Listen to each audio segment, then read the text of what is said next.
Innovation Teaching and Learning series. We actually launched this series as part of a DED Seed Fund in early February. This is actually our 4th series for the year. And we have had a exciting lineup of speakers. And today we're privileged to have another exciting speaker from the State University of New York. And for those that can see in the background, Alex, welcome, Alex. And I know that the time difference is quite with New York and South Africa, 6 hours behind, but you're still up and early joining us today. So thank you very much for that. Colleagues, at this time, thank you for all those that are from inside UNISA that have joined us, academic staff, as well as see there are a lot of members from outside, from other universities that have also joined us. So thank you very much for joining us today and also supporting the Academic Development Open Virtual Hub. And we look forward for a very nice 2 hours engaging conversation around the issue of teaching online. I had the privilege of speaking to Alex yesterday, and we had quite a good 1 hour discussion on developments at the State University of New York, but particularly how that can benefit us at the University of South Africa and in our South African context as well. And Alex has an abundance of knowledge which we hope to tap into. And I should also state that the State University of New York, Suny, is not new to UNISA. We've actually had some links with Suny University, and Alex has actually been behind those links as well, for those of you that are aware of the signature courses and some of the other developments. So thank you once again, Alex, for joining us and for agreeing to share your wisdom with us on this specific topic, which is highly, highly pertinent for us in the South African context. It's also my privilege to have Professor Opa Mashila with us, who is the Executive Director for the Department of Tuition Support and Facilitation of Learning. He is also the project owner for our sponsor of this event, which is the Student Support in 4IR Readiness in an Open Distance E-Learning Environment, which is a DED project.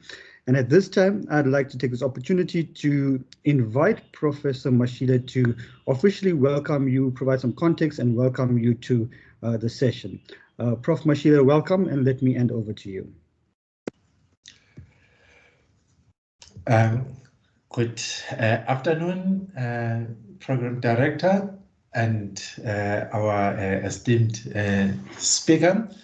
Let me take this opportunity to welcome you all. As part of the University of South Africa's 2016 to 2030 institutional strategy, its first strategic focus area emphasizes the need for accelerating the shift towards becoming a leading African comprehensive ODL university in teaching and learning, research, innovation, and community engagement based on scholarship. Given the rate of advancement with new technologies in the 4th Industrial Revolution, UNISA runs the risk of being overtaken by the speed of these developments. One of the critical performance areas impacted by the pace of technology advancements in teaching and learning, it has resulted in new innovative ways for delivering teaching and engaging learning processes among our students.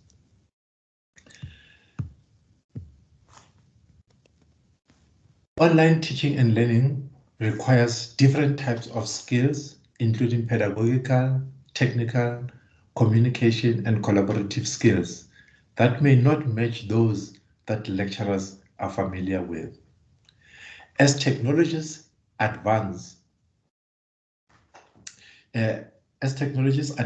during the pandemic, the style and the scope of teaching and learning also had to change. Academics were now forced to embrace new methods of teaching using technology.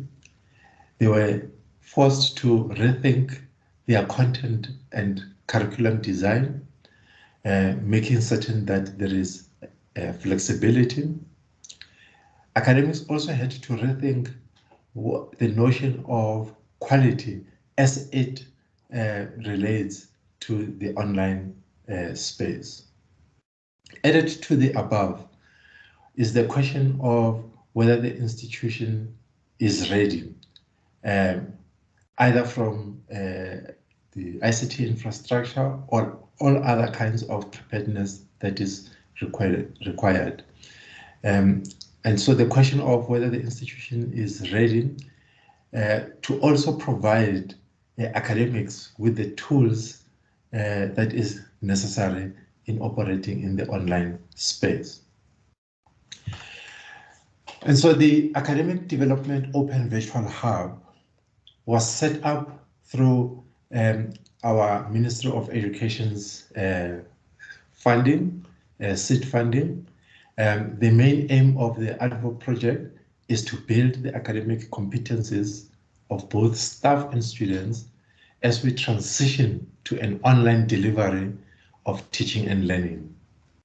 The ADVO is an innovation in teaching and learning series, and this we launched, as the program director indicated, in February 2021. The main aim of this series is to create a virtual platform in which we could engage with leading specialists and experts in teaching and learning, both nationally and internationally. This will help us, we think, as an institution to benchmark ourselves against international trends and standards while reflecting on our own context. As part of this series, we have already hosted 6 experts on the following topics: on mobile and seamless learning, hybrid education, looking at when learning defies boundaries, challenges, conventions. We looked at open pedagogies for a digital era, becoming more open, alternative approaches to continuous professional development for university academics and librarians. We looked also at rethinking academic development in an era of crisis and innovation.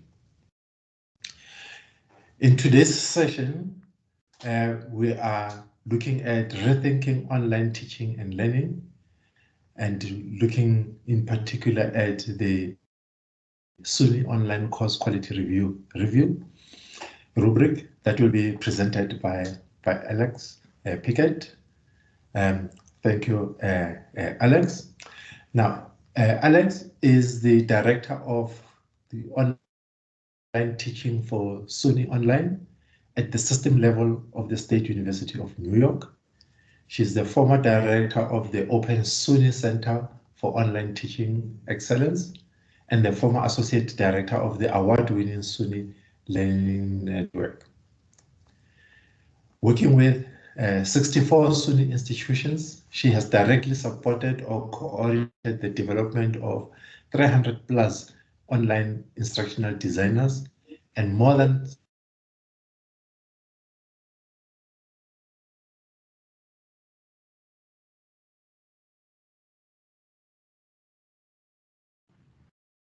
Prof. Mashile, I think we lost you for a second. Sorry about that. Thanks. Sorry about some network. Am I back? Yep, you're good to go, Prof. Okay, sorry about the network. Alex was the principal investigator.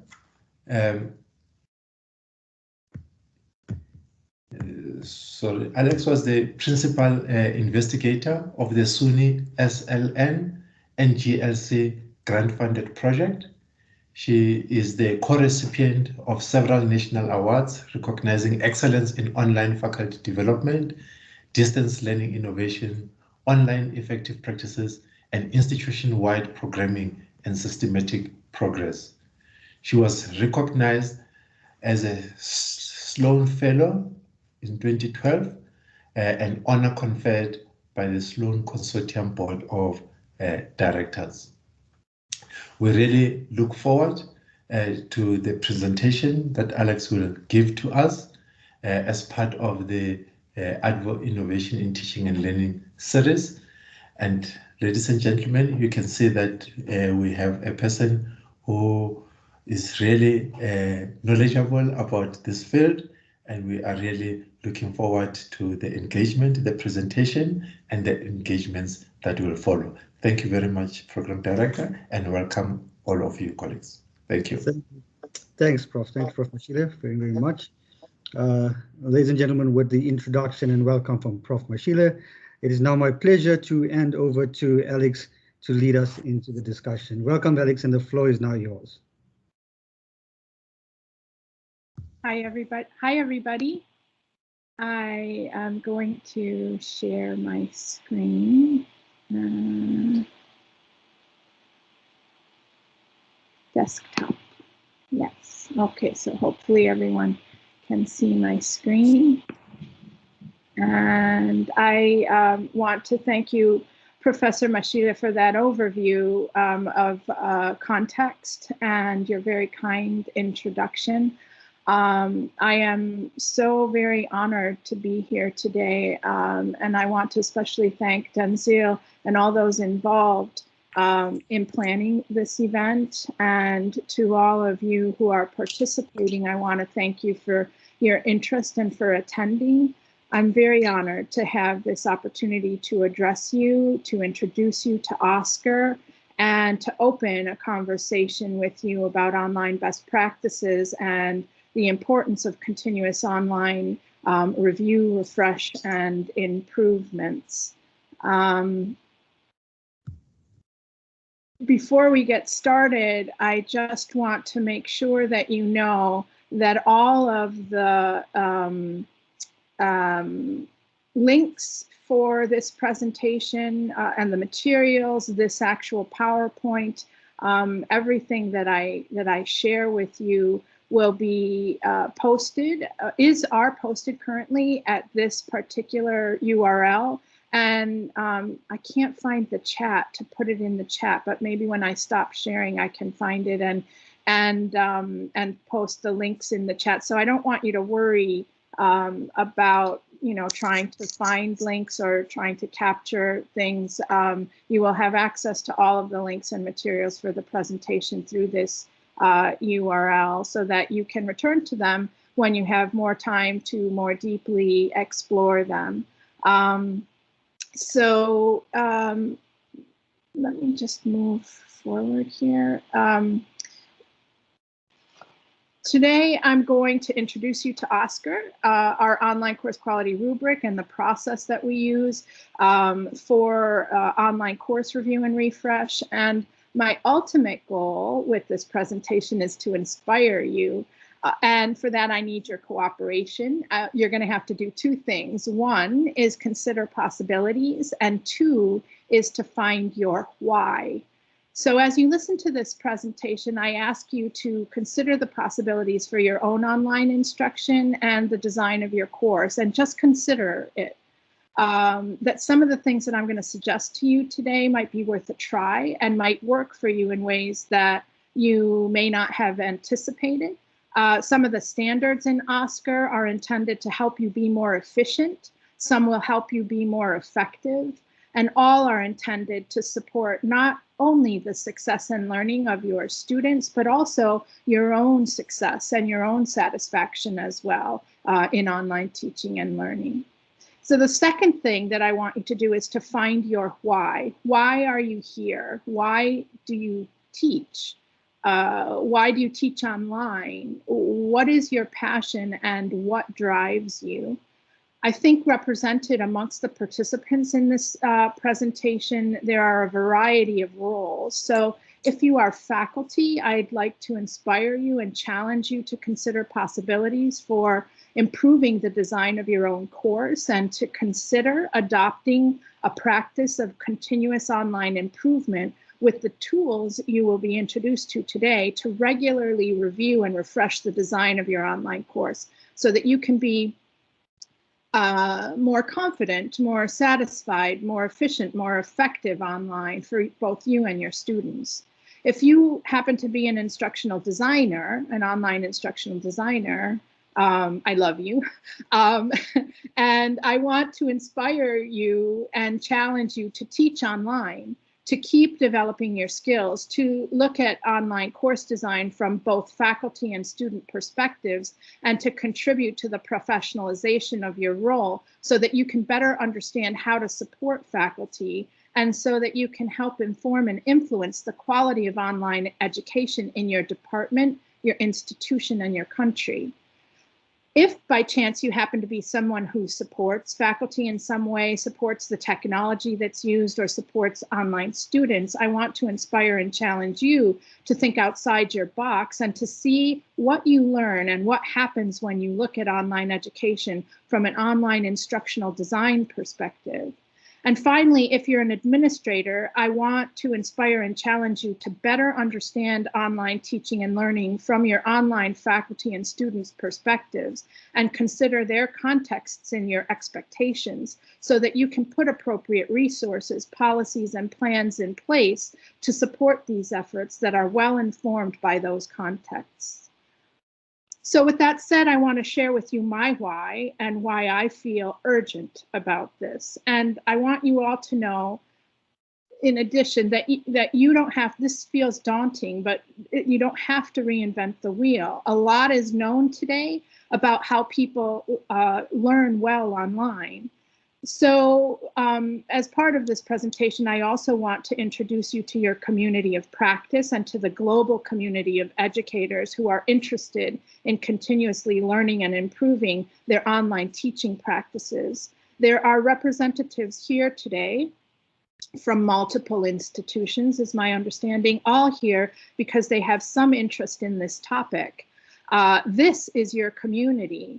Within this community, there is a continuum of online teaching practitioners, from novices to masters. What an amazing resource you can be for each other to share what you know and learn from others. It's a great opportunity to use this group as a foundation for a cross-institutional community of online teaching practitioners to continue the conversation that we begin here today on this topic and on other topics of interest to the group beyond this event. And so I want to challenge and inspire you to do that.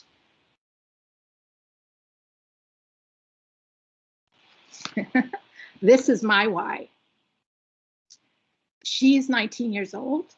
And she just finished her second year of college, of university, and I'm here today because of her.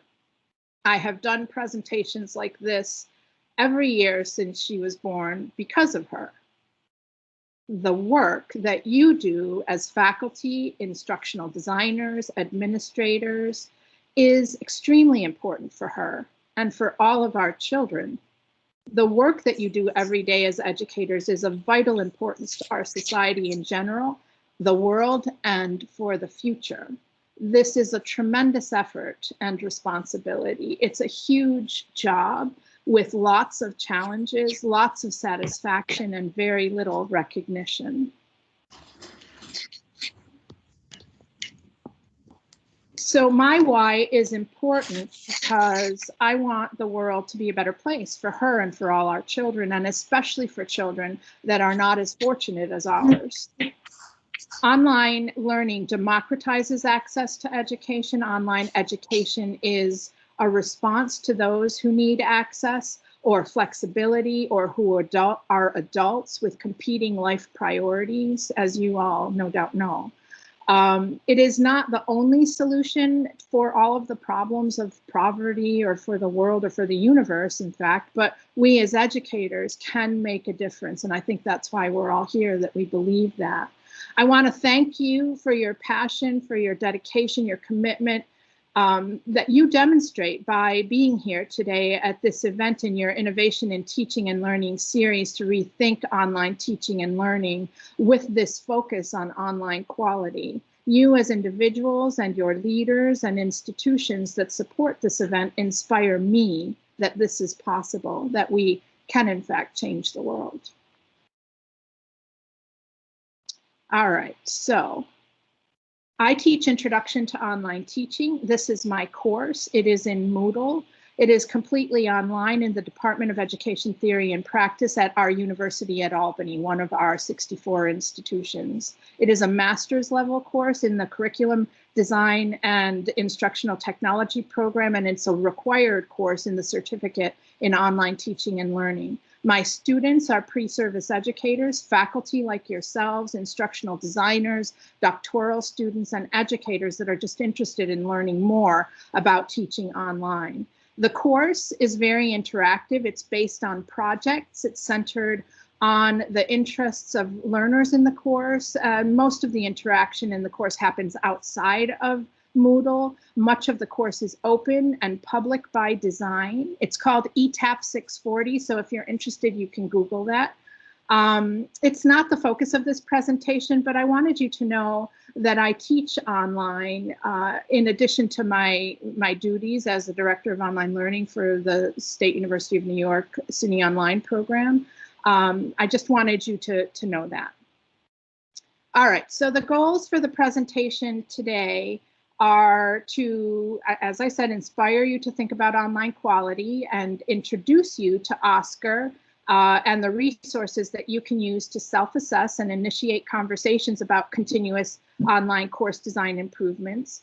It's intended to give you the information and access to these tools that you can use to help you consider online quality and ongoing course review and refresh activities in your own online courses. So today you're going to get an overview of the OSCAR rubric and the process for self-assessment purposes, and we're going to discuss selected standards as a means of understanding how to apply those standards. And you're going to receive an overview of the tools and resources to support various modes of review in addition to self-assessment that could support other types of online course quality initiatives. I'll give you a review of the OSCAR website, the OSCAR self-assessment rubric, the interactive online rubric and dashboard that are meant for larger scale online course quality initiatives. And then we're going to consider ways that OSCAR can be implemented. And there's a variety of models that OSCAR supports. It's intentionally designed as a very flexible tool to meet the needs of those who are using it. And then you're going to gain access to those tools and materials, all of which are openly licensed and free for anyone to use and adapt or adopt however they choose. All right, so for a little bit of context, oh wait, before we go on, there might be a bonus. I'm hoping that we'll have enough time to share with you how to earn 2 badges for participating in this presentation, and that you will join my online community of practice as a friend of Suny. And then if we have time, additional time, I'd like to share with you a couple of other resources that I think you'll find interesting. My remote online teaching checklist and my interested in teaching online self-paced course. And we're planning to have ample time for questions and open discussion after the presentation. And so if you have a question at any time during the presentation, please post it in the chat. And then Denzil will help me to go back through the chat to respond to any questions that come up. So, so hopefully that will work. All right, so some context about Suny, just so that you have a little context about my institution. The State University of New York is the largest public state university in the United States, with close to 400,000 students in the fall of 2020 and 35,000 plus faculty. We have 64 campuses, 13 are university centers and doctoral degree granting institutions, 13 are university colleges, 8 are colleges of technology, and we have 30 community colleges. I live very, very close to Schenectady County Community College, which is just above Albany on the right side. I don't know if I can point. It's just above Albany. That's where I live, about 3 hours north of New York City, in the center eastern part of the state. So no matter where you are in New York, you are within a half an hour of one of our institutions. So for us, it's really not a question about distance. Online learning it's the convenience that matters. All right. So a little more historical context. We started the Suny Learning Network or SLN, in 1994 with a grant from the Sloan Foundation in their Anytime, Anywhere program. This was testing concepts. From 94 to 98, we received a series of grants totaling $4.1 million from Sloan, and that took us through a variety of phases from proof of concept to scalability, sustainability, institutionalization, and resulted in the Suny Learning Network being created. And we now have 20 plus years of experience and excellence and innovation in online teaching and learning just by virtue of the fact that we started in 1994. So, you know, it's not, I think that any of us are any smarter or, you know more than anyone else. We just started a long time ago. So we've learned a lot in the process. Today, Suny offers almost 686 online degrees or certificates from across 50 of our campuses. We have 26,000 annual online course sections. That was the 2019-2020 academic year. We have 220,000 plus total student online student enrollments, and that was also academic year 1920. And we have over 85,000 of those enrollments, of those 220,000 enrollments, 85,000 plus take 50% or more of their instruction online, and that was also 2019, 2020. So we, in addition, have 127 programs from 22 campuses that are part of the Suny Online Plus program. These specifically targeted online programs have to meet some signature elements. And then there's 27 programs from 9 campuses, and this is effective fall 2021, that are involved in our Degrees at Scale initiative, which is intended to scale certain programs to enrollments of 1,000 or more students. So our context is quite different from the South African context, obviously, and of course, you know, the majority of our courses are small enrollment, what one would consider, what I think you would consider small enrollments of typical, what they're calling now traditional online, which is a cohort of students with a professor in a particular semester that has a start date and an end date, and goes through about 15 weeks of instruction asynchronously, and with somewhere around 20, 30, 35 students. Those are our typical courses. So this program, this Degrees at Scale program, is intended to start to attempt to create larger enrollment courses. All right, so the Suny Online Teaching Unit that I lead consists of these 4 pillars. And just for context, I want you to know that the Oscar project came out of the Course Supports project, or the pillar, the Course Supports pillar. We have a focus on research that has informed pretty much everything, every aspect of our award-winning online faculty development and course design processes. As mentioned in my intro, the last time they were able to count when we were centralized, I've trained over 5,000 online faculty and over 300 online instructional designers. Our model features a campus-based online instructional designer that works individually with campuses and faculty, and a centrally provided organization, my unit, that provides and coordinates a menu of resources and services and opt-in professional development supports for online practitioners, including faculty, online faculty, and online instructional designers. Again, in addition, for context, I was the first online instructional designer in Suny, and so, you know, that role and that profession is very near and dear to my heart. A focus on online pedagogy, online quality, and online faculty development community, and continuous online course design and online teaching improvements have been key to our successes. My programs, models, materials, and approaches have been adopted by many and adapted by many over the years. My online instructional certificate program, for example, and our online course quality rubric, OSCAR, were adopted by the Online Learning Consortium, formerly the Sloan Consortium. It has been used, these tools have been used to train hundreds of instructional designers and improve thousands of online courses across the country and internationally. OLC is an international professional association for online teaching and learning professionals, and we are charter members of this association, and I highly recommend it.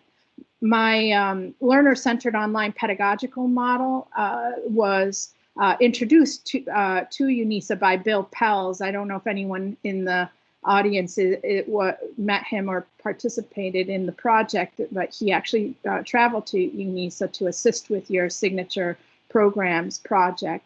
And this was a few years ago now.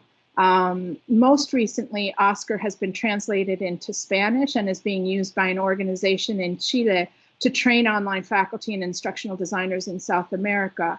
And we have a proposal to translate OSCAR into French that's currently being developed in conjunction with the Virtual University of West Africa.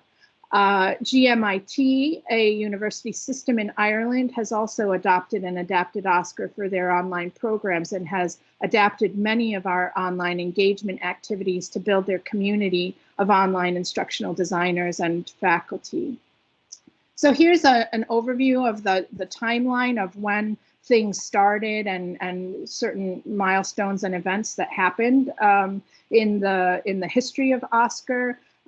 We started the development in 2014 of OSCAR.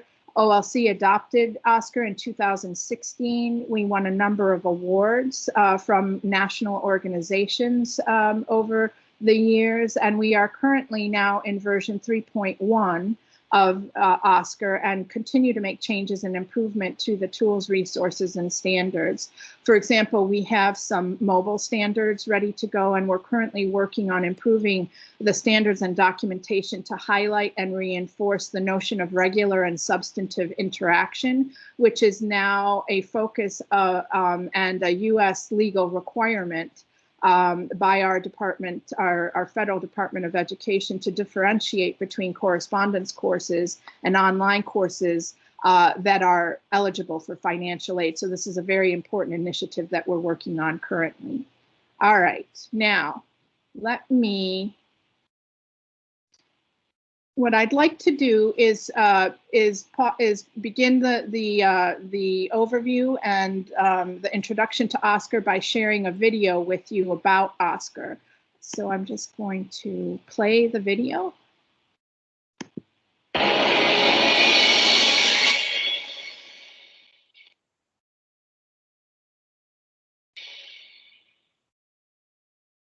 Suny has developed an online course design rubric and process that addresses both the instructional design and accessibility of an online course that is openly licensed for anyone to use and adapt. The aim of the Suny Course Quality Review, OSCAR, rubric and process is to support continuous improvements to the quality and accessibility of online courses, while also providing a systematic approach to collect data across campuses, institutions, departments, and programs that can be used to inform faculty development and support large-scale online course design, review, and refresh efforts consistently. There are two components: the OSCAR process and the OSCAR rubric. The OSCAR process provides a framework and a dashboard to support a campus-tailored and scalable approach to improving the instructional design and accessibility of online or blended courses. There are three parts to the process. The online course review, using the OSCAR rubric, yields an action plan that informs the online course refresh process by targeting areas for improvements. After the identified areas have been refreshed and implemented, the learning review closes the continuous improvement loop to confirm the success of the changes made and the development of a plan for the next set of improvements. The dashboard is housed in Google Drive, which allows for free storage and collaboration. It automates campus-level course review efforts and accommodates customized rubrics by managing all the rubrics for the institution. Built-in analytics track course review progress and can be used to identify online course design trends. Working with multi-institutional teams of Suny online instructional designers, librarians, distance learning directors, and technologists, Open Suny staff started with a Chico rubric. 20 years of Suny Learning Network research informed best online practices, the Suny Office of General Counsel's Memorandum on Accessibility Considerations, Universal Learning Design Principles, and conducted a gap analysis with Quality Matters, iNicole, and Blackboard exemplary courses. The resulting 50 standards in the rubric target online instructional design and incorporate the community of inquiry model. The 7 principles for good practice in undergraduate education, the adult learner, Bloom's taxonomy, how people learn, and has been mapped to the Open Suny fundamental and core competencies for online course design. The rubric is easy to use, flexible, non-evaluative, requires no storage space, can be customized, and can be implemented in a variety of ways. As part of an online faculty development and online course design professional development process, as an online faculty self-assessment, as part of an online course quality review process by online instructional designers, as a faculty peer review process, in a multidisciplinary collaborative team review model. The rubric also produces an action plan, allows for prioritization of standards, estimates amount of time to make improvements, offers suggestions and examples for improvements, accommodates modification and addition of standards. The 50 OSCAR rubric standards also integrate specific ways to make an online course accessible to students with disabilities. OSCAR was adopted by the Online Learning Consortium in 2016 and is featured as the online course quality rubric in their suite of online quality scorecards. The Open Suny OSCAR rubric is flexible, customizable, research-based, openly licensed for anyone to use and adapt, and nationally recognized. It is currently being used by 56 Suny institutions and hundreds of non-Suny institutions and individuals. For more information on Open Suny and OSCAR, visit oscar.org. That's oscqr.org.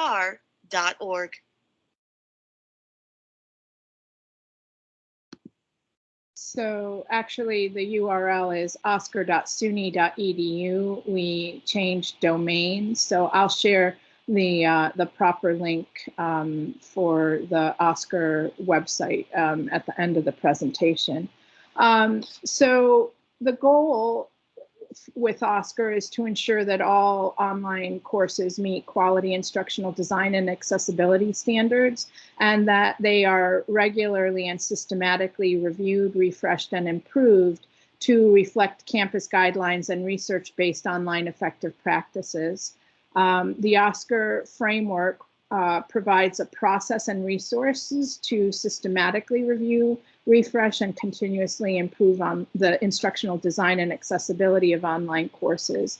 The instrument that supports, it is an instrument that supports continuous improvement in the design of online courses. It's intended as a professional tool to provide a framework for iteration in online course design and promote and scaffold continuous improvements and course quality. It is not intended as a course or a faculty evaluation tool. It's a framework and a process and a resource for course review, course refresh, and continuous online improvement. And I want to, mention and kind of reiterate that it is unique from other rubrics in those aspects. It is not intentional. It is intentionally designed to not be a way to score or fail faculty or evaluate faculty. It also is intentionally narrow in its scope. It focuses only on instructional design and on accessibility. There are many other things that go into online quality. This tool is intended to focus in on the instructional design of the course. So we're going to get a tour of the site. You're going to get access to OSCAR. And I'm going to give you a demo of the interactive rubric and dashboard so that you can see some of the different models that are supported by the interactive online tools, and so that you can get a taste for the use of the dashboard, perhaps for some larger scale initiatives. And in the use of these tools, Chrome is best if you're going to actually use and implement them. I happen to be in Firefox at the moment, but to actually use the tools, Chrome is the better tool, the better browser to use for this.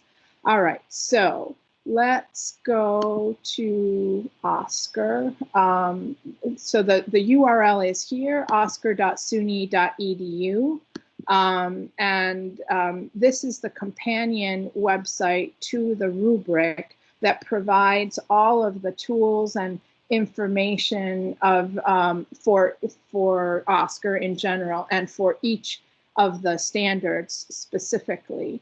And so there's some information about Oscar, including that video that we just looked at, and some information about how about the Oscar process and about how Oscar is unique. So if you are trying to explain what Oscar is to others, you are welcome to use the information that's here to help you to find that video, which I think does a good job of giving an overview, and some other information about Oscar.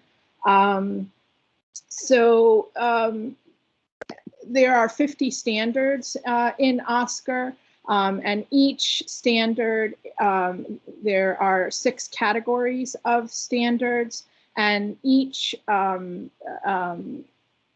standard has a consistent look and feel. So each standard provides a full explanation of the standard.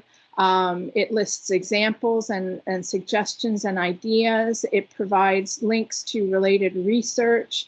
And then we crosswalked each standard with the Topper project and the OLC effective practices. Topper is a Gates-funded project out of the University of Central Florida that is collecting in a repository, a searchable repository of peer-reviewed online effective practices. And so we crosswalked Oscar with both Topper and with the OLC effective practices and posted links to any that we found within each standard, evidence that supports each standard.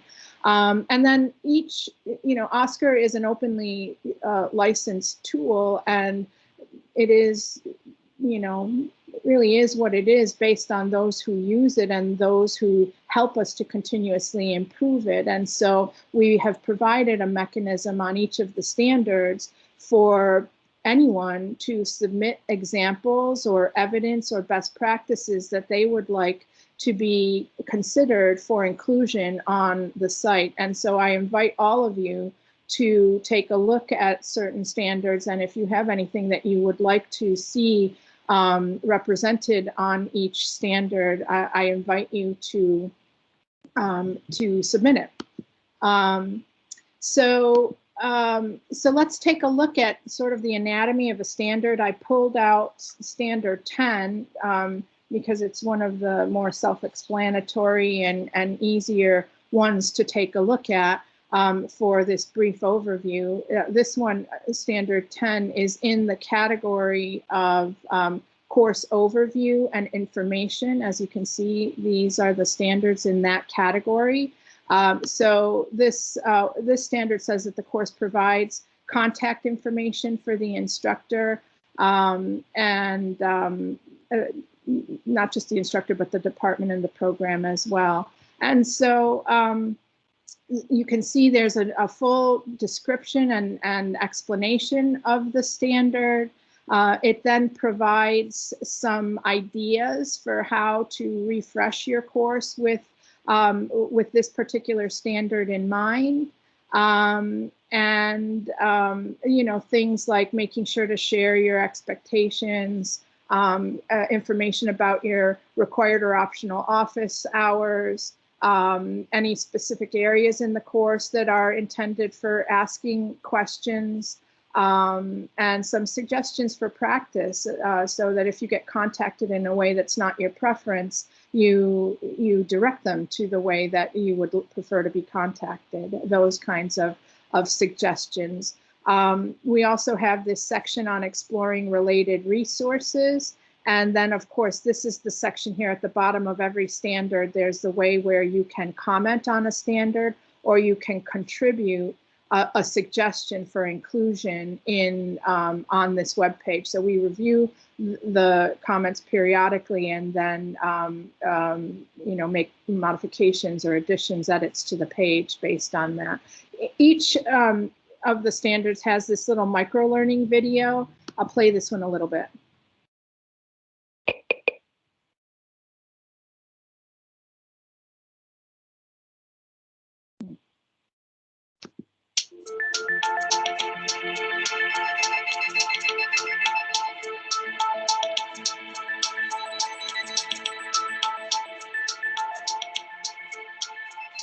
It's important for students, especially in an online environment, to be able to know all the different ways they can contact their professor.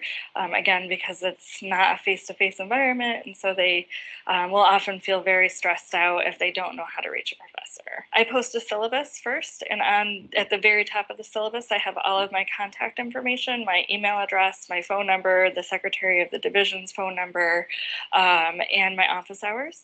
And then I also have a course information folder within the module when they first open it that has the exact same information. So they have two different places to access it. So every standard has this little micro learning video. These videos are members of our own community that we have recorded and talking about each of the standards. So we've leveraged our own community of online practitioners to help give some additional perspective and information about each of the standards. So as you can see, there's a link here to get Oscar. We'll go there in a second. We also have information on implementation, which you can explore on using the various tools and on using on creating some initiatives around implementing Oscar. Of course, we have a number of people who have been involved over the years in the development and improvements, the continuous improvements of Oscar. So we have that on our acknowledgments page.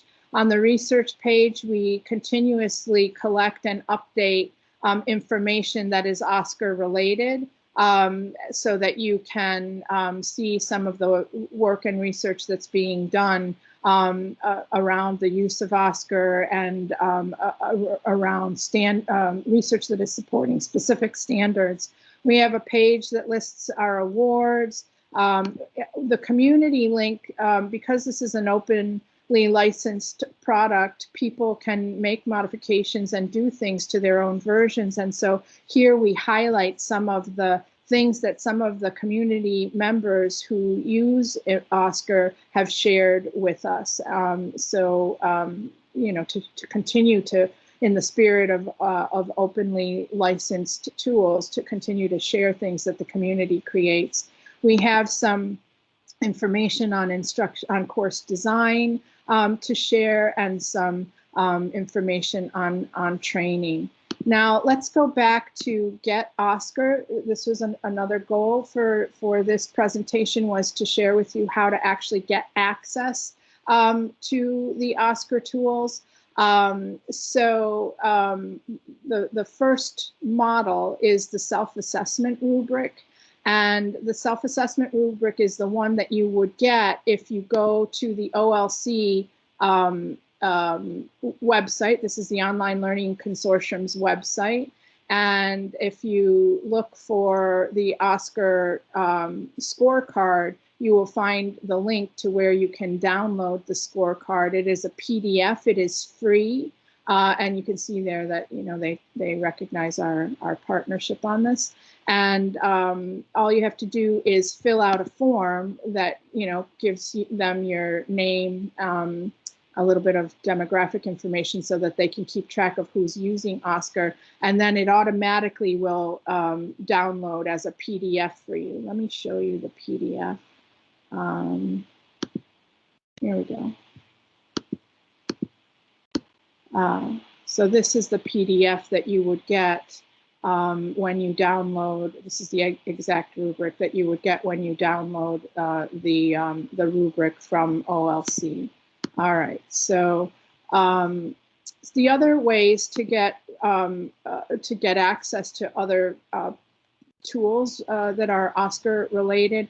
I mentioned, and the video mentioned, that there's an online interactive rubric and there's an online interactive dashboard. And so I'm going to demonstrate those in a second, but the way to get them is to simply, go to this link, click on this link, and you get a form. And all you do is enter your email address and the name of your course, and then click submit, and it'll go through the process of actually mailing you a copy of the interactive online rubric. This is, as I mentioned, a tool that is based in Google Docs. It is an application that is based in Google Docs, and so this will generate a rubric for you and email it to you with instructions.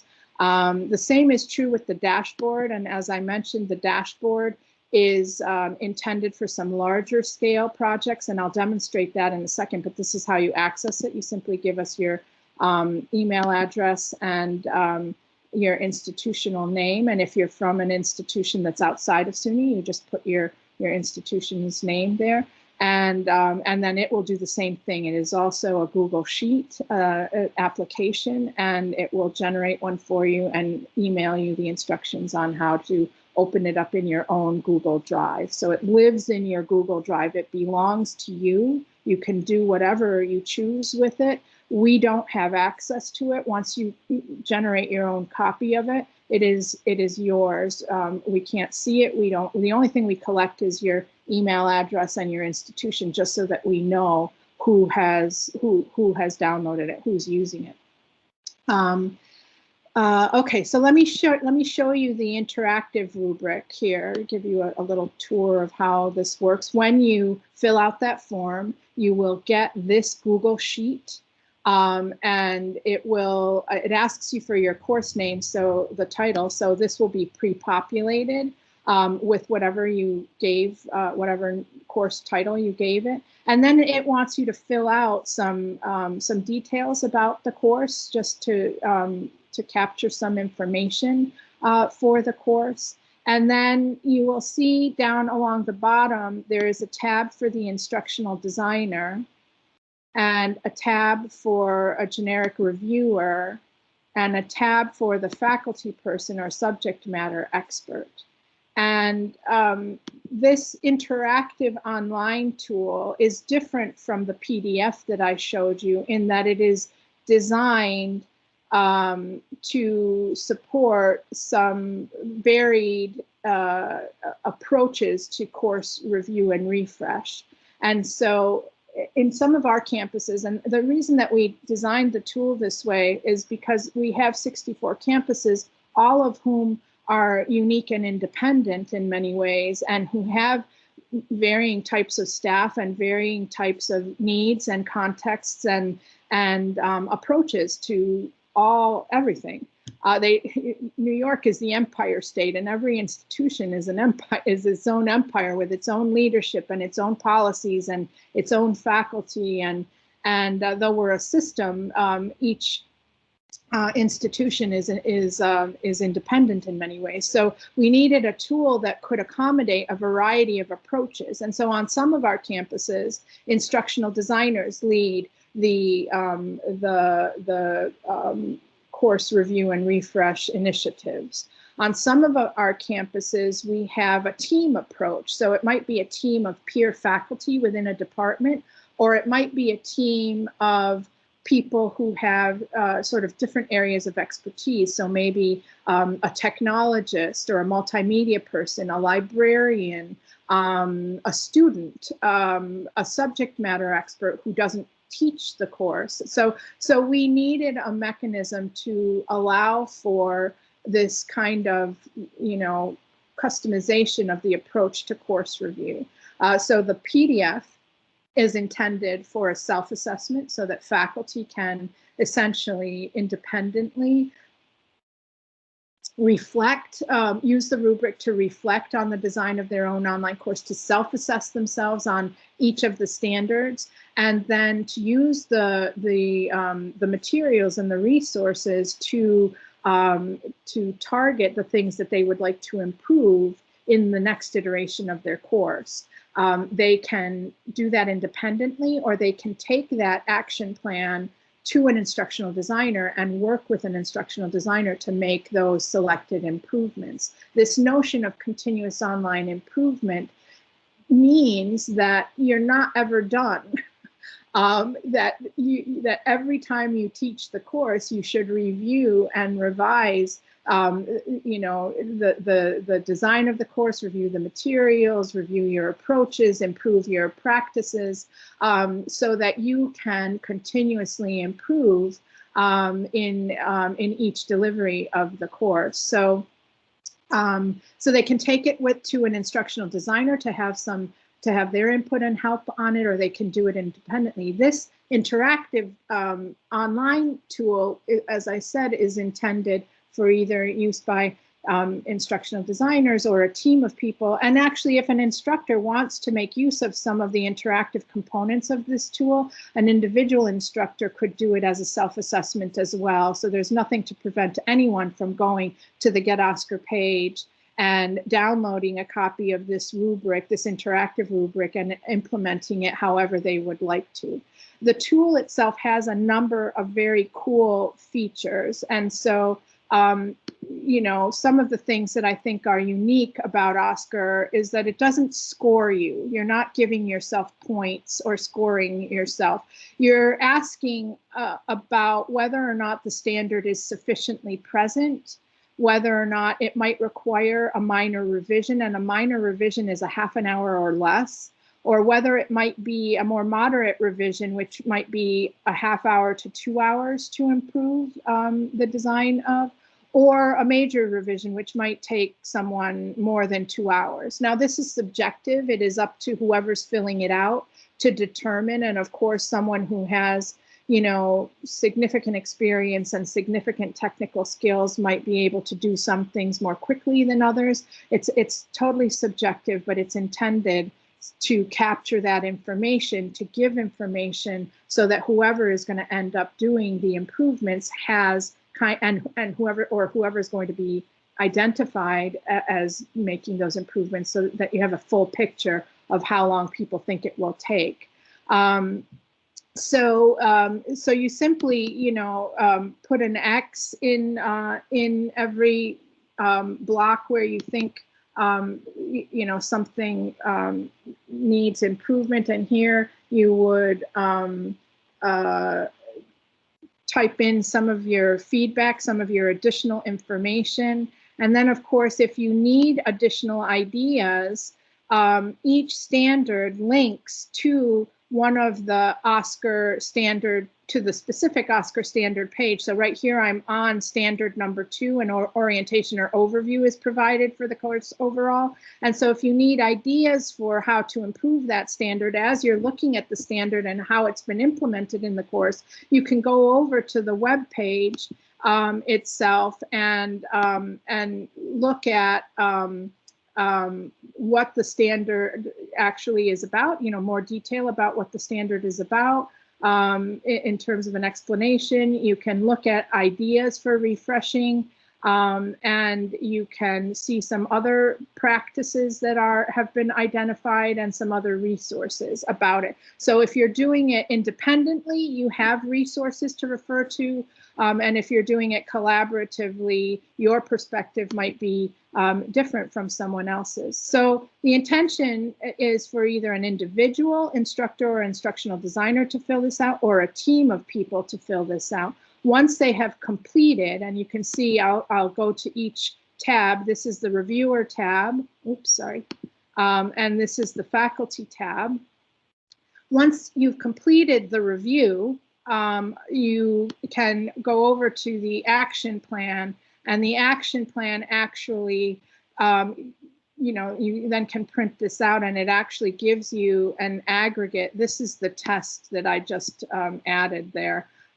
it automatically aggregates the feedback from every tab into this action plan and gives you the time to fix and whether or not it's important or essential according to our designations. Now, it's an openly licensed tool, so if you have different ideas about what is important and what is essential, you can customize that to your department, to your institution, to your initiative. These things are customizable. You just need to have somebody who knows how to program the Google Sheet to make those changes and adjustments. All right, let's see, what else do I have for you on this page? I think that's it for this page. Let me show you the dashboard.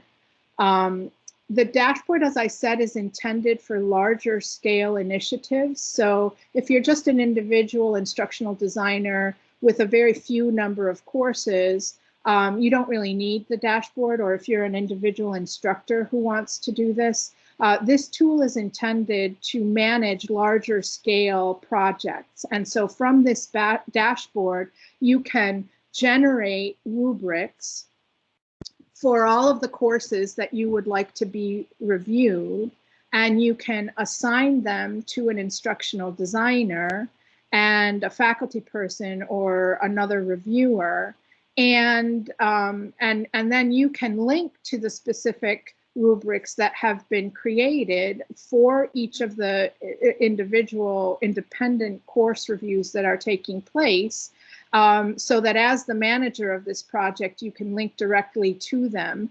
and have it all in one place. And so I have in this demo here a list of courses, the associated rubrics. And here for the ID, it actually will tell you what percentage of the rubric is complete in terms of, being finished, being filled out. So we can see that this Intro to Computers has not yet begun, but the Geography of Middle Earth is 100% complete.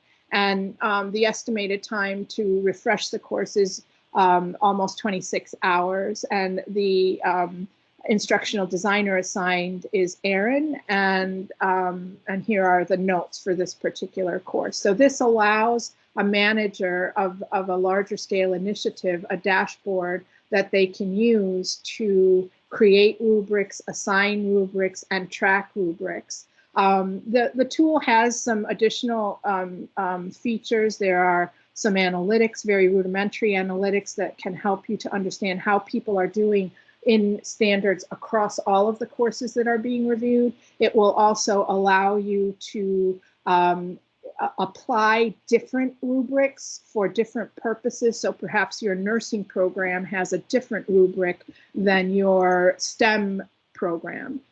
So you can customize rubrics for specific purposes and then use this tool to apply those rubrics to some larger scale activities and initiatives.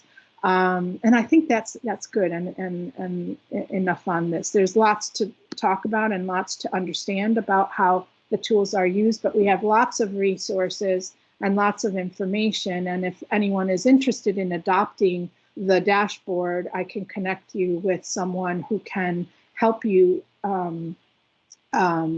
set up a dashboard of your own, and it's usually best to do that with some help, and then go from there. So let's look at the first section of standards. This is in the course overview and information area, and in this section we're gonna look at all of the categories, and then we're gonna select certain, I've selected certain standards to take a closer look at so that we can discuss them with the group. I just made a stab at picking some that I thought were of interest, that might be of interest, or that, that we could talk about. I mean, they're all interesting to me, but I had to choose. So for this particular category, I chose standard number 3. The course includes a course information area that deconstructs the syllabus for learners in a clear and navigable way. So this standard again, is set up exactly the way all of the standards are, with the consistent information and the video and some even more in-depth video on this particular standard. So for this standard, the course information area is really important, and I think it can be achieved in a variety of ways. Every course, of course, has a syllabus, and where that syllabus is placed and how it is presented is very, very important.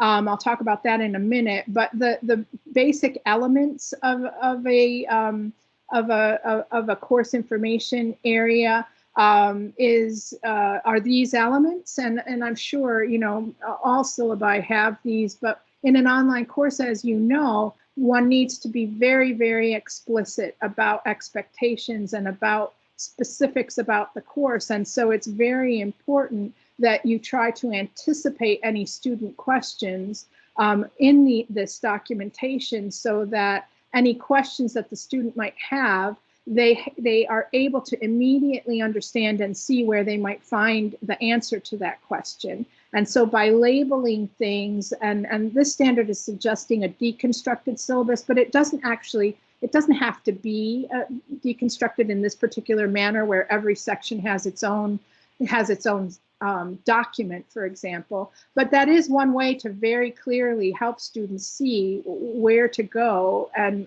what to do. And so this is one example of how to do it.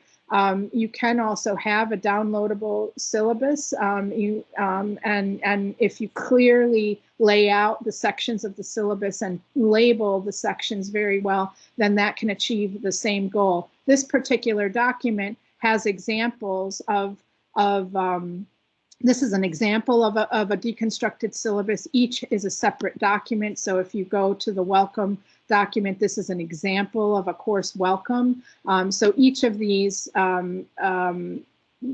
links here shows you some examples of what this might look like, and next to it are the Oscar standards that each of these that applies to each of these sections.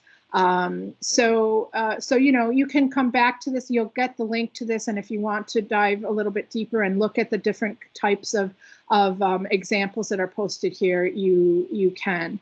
I mentioned how important it is for students to be able to easily find the information that they're looking for, especially at the start of a course. And this particular study is really important in support of this standard. The issue of findability is studied in this particular research, and has shown to be or has resulted in some findings that were very startling to me when I first came across this study. They actually conducted an eye tracking study.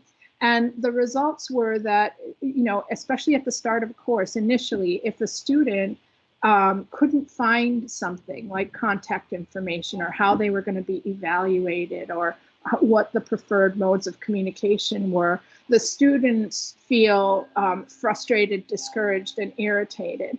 And they not only consider the course to be broken if they can't find something, but they blame and they judge the professor as not competent to teach the course. And I was stunned by this finding, that simply burying information in a syllabus that is not easy to find has that impact on the satisfaction and on the judgments that the students have about the course and the instructor. So I think it is incredibly important. The standard is very important.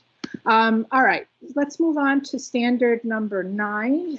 Standard 9 is about course objectives. The course objectives and outcomes are clearly defined, measurable, and aligned to learning activities and assessments. And of course, the ideas for improving the standard are to make sure that all of your content, interaction, and activities all map to your course and program objectives.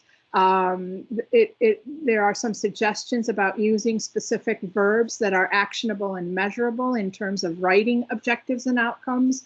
It's suggesting that any activities that do not directly map to one of the objectives, that those be eliminated. Those might be, interesting or nice that you want to share with your students, but that's sort of the impulse for faculty in an online course, is to put everything they know in a course. So that ends up becoming then a course and a half for the students from the point of workload, and muddies the actual outcomes or learning objectives that the instructor has to the course. So the easy way to understand how to do this is following universal learning design principles or backwards design, where you understand what are the learning objectives, what are the activities that support those objectives, and what are the assessments and modes of feedback that are going to be designed in order to assess their ability to know or understand whatever it is that you've had them do in the course. So eliminating any of the extraneous stuff will help keep the course very focused and doable, both from the student and faculty perspective. Again, verbs in your objectives that are measurable, talking directly to students when you're communicating objectives, as opposed to separating the learner from the objective. So you will learn as opposed to learners will learn. That simple, change in perspective is important to connect with the students in this online medium. Understanding Bloom's taxonomy and the various levels of higher order thinking skills, and helping to make sure that the students understand what's going on in the course, what the objectives are of the course, what the activities are, how they're going to be assessed, and how there is alignment between all of those activities is important to reiterate with students. So I have for some resources to share with you this workload estimator that can help you understand and identify the amount of time it takes to do things. There's a couple of different ones. This is the one that I have seen that is that I like the best, I guess. So you say what is the duration of the course, and as you adjust this, I don't know if you can see down here at the bottom, as I adjust things, the workload estimates will change. So for example, you go in and you put in how many pages per week they'll have to write, what the page density is. Will extensive drafting, no drafting, or minimal drafting be required? Are they engaging in many new concepts or no new concepts? What's the purpose of the activity? How many discussion posts? How long or average length? How many other assignments? And as I move this slider, for example, you'll see that the total number of hours per week and contact hours vary. Anytime I make any change to any of these things, this total workload estimate will change, so that you can better understand and gauge how much time the students will be working independently, how many contact hours, and how many total hours over time will exist. So I hope this tool could be useful to you. This is a tool that perhaps this is a page, some information that I hope that I have used for many years. It was last updated in 2010, but it is still works and is very simple and succinct. It really shows you what is not a well-designed objective and what is a better objective, and it really has to do with how the objective is phrased. So knowing is the operative word here in the poor objective, and writing an essay to identify and explain is a better way to address this objective, to state this objective. So I like this page because it gives those examples. Bloom's taxonomy I mentioned, and I really love this tool. If you're not familiar with Bloom's taxonomy, this really helps you to understand the levels. Remember is at the lowest level. And in lower level courses, you have to memorize things. So it's not better than anything or worse than anything. It simply is one of the levels.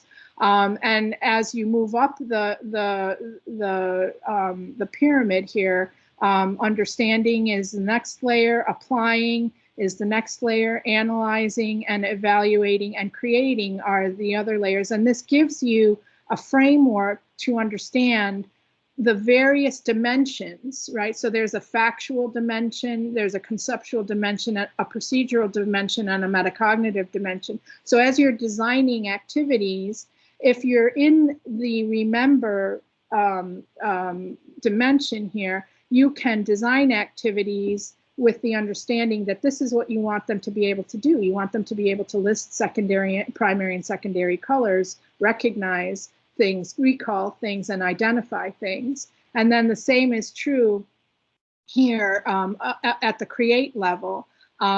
So generate, assemble, design, and create. So this can help you to design activities that will target these incrementally increasing dimensions so that you can know better what is appropriate at what level for your instruction and your course. So here's a list of verbs. We talked a lot about verbs, and I like this because it's colorful and kind of cute. I like owls.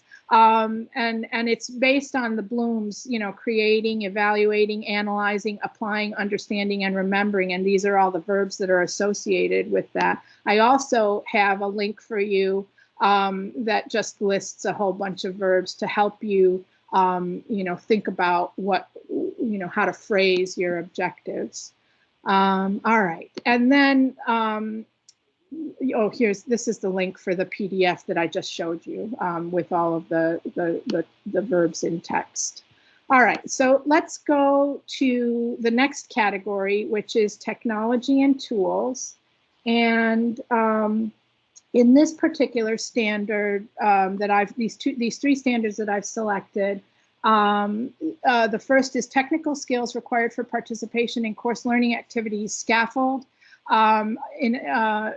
in a timely manner, orientation, practice, application where appropriate. So this is about scaffolding technical skills within your course. And I think, this is done through a process of orientation, practice, and application. So you want to think, if in your course, if you have tools that the students are meant to use, both within the LMS and external to the LMS, you want to give them some low stakes activities and orientation and documentation about these tools so that they can practice and apply it in a low stakes kind of a way, so that they can build their skills and troubleshoot any problems that might arise before they're in, an activity that is going to be evaluated.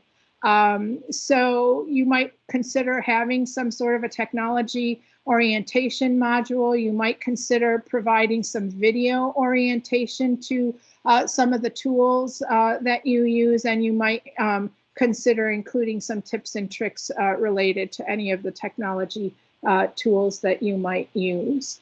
All right, let's go to the next link. The other two were the course includes privacy policies for technology tools. And so this is basically, getting information from your either administration or from your technology people on privacy issues, and making sure that you have links to those within your course.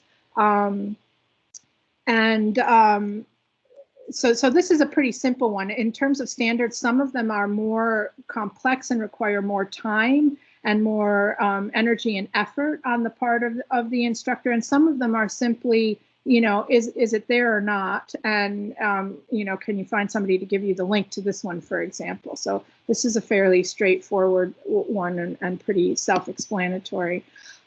Standard 15 is about accessibility standards, so that any tools that you use, you want to make sure that they meet accessibility standards, and anything that you incorporate into your course. And there are a bunch of standards that are accessibility related. We'll look at those in a second. But if you're using technology, you might want to make sure that you confirm that the technology meets accessibility standards. And you can, check the site that provides the tool to see what their accessibility standards are that they meet or comply with, and also check with your tech support people, your technologists, to make sure that it's a tool that's supported and that it is in fact, accessible.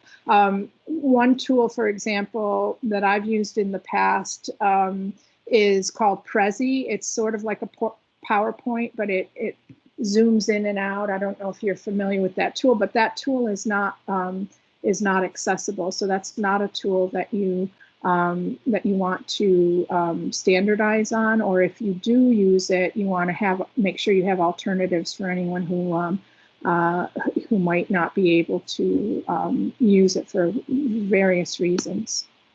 All right, let's move on to design and layout.